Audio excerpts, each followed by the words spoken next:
ঐতিহ্যবাহী বাগেরহাটের একটি আসন বাদ দেওয়ার প্রতিবাদে এবং 4টি আসন পুনর্বহালের দাবিতে মোল্লাহাটে বিক্ষোভ ও অবস্থান কর্মসূচি পালিত হয়েছে।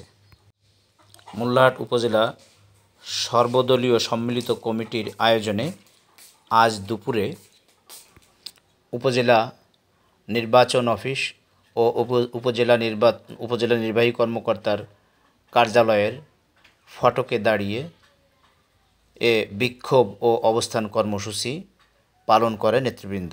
এ সময় নেতৃবৃন্দ বলেন, আগামীকাল সোমবার সকাল সন্ধ্যা হরতাল আহ্বান করা হয়েছে এবং মঙ্গল ও বুধবার সকাল 6টা থেকে দুপুর 2টা পর্যন্ত হরতাল পালন হবে।